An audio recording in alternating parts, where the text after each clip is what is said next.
if I don't do an interview without them picking my nose, it's just not a real interview. So you guys got the exclusive right there.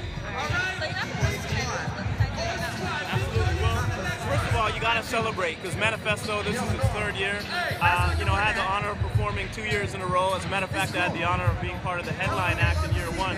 This was a legendary live mixtape with Maestro and Dream Warriors and Mission and Shot Claire and all them kind of cats. So it was an honor.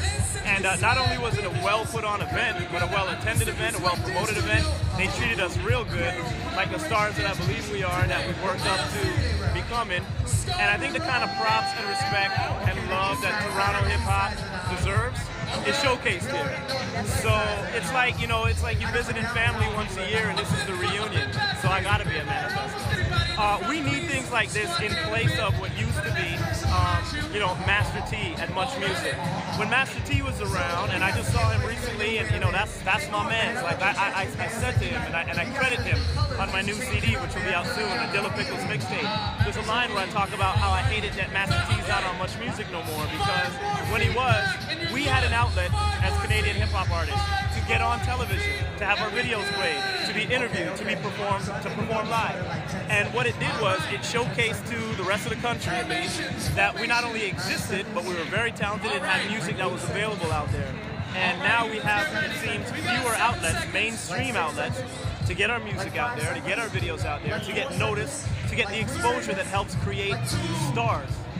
People think that you're a star when they see you on TV and they hear you on the radio. And without those outlets, we need things like this to showcase the fact that we are stars here. And what I mean by that is like people with real talent and who hustle. I mean, there goes one of my students right there. Pan over. That's my man Crow walking off. Yo, Crow! Yo, Crow! Say what up!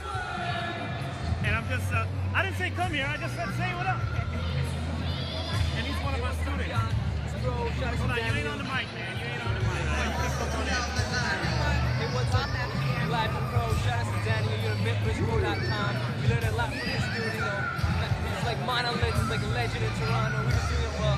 Trust me, because of him, we're gonna be, I feel like we're gonna be something special. We learned a lot. Definitely learned a lot. We're on our grind. Make sure you check out our booth over there. We're selling our CDs and stuff. And for more information, MintBridgePro.com. And that's part of what it is I've done with my hip-hop career is I started a program in Toronto called the School of Rap. He's one of my students where we actually teach about hip-hop culture, how to write a song. We take them into the studio, they record the songs. So he's over there with his brother selling albums. So in addition to talking about, we're learning about the culture and the music and how to make the music, how to hustle, how to be on your grind, how to walk everywhere with your DVDs, with your CDs. Because if you ain't gonna grind, ain't nobody else gonna grind for you. So I'm proud that I got my students here. My students perform. That's one of them, some of the music. This is a celebration of the real stuff that you're not going to hear and see on the radio and TV all the time. Manifesto is where it's at. It's 2009. Check your watch. It's almost 10, the music videos. That just happens to be my favorite number, by the way. You like that one? But in the year 2010, you're dealing with a lot of youth who were born into an era where hip-hop already existed, already found its way to the mainstream, where, people closer to my age were growing up with hip-hop, as hip-hop was developing, as hip-hop was becoming part of the mainstream. But we were struggling and fighting for it to be recognized, to be respected, to be found in record stores, to have awards for it on television. And that being said, if you don't teach the youth, they're not going to know. They need to know where it came from, what it's about, and what they can add to it, how they can become part of the culture and help it to grow and prosper, as opposed to thinking, here's a new avenue where I can just jump in without any respect for the culture and, see if I can make some money doing it. In addition to that hustle and that grind, there's a love for the culture, the music, and their ability to express true talent, which they already have. I just help take that potential to the next level if I can. You can hit me up at danio.com. Don't forget the dashes, DAN-E-O.com. My MySpace, Facebook, Twitter, all that great stuff.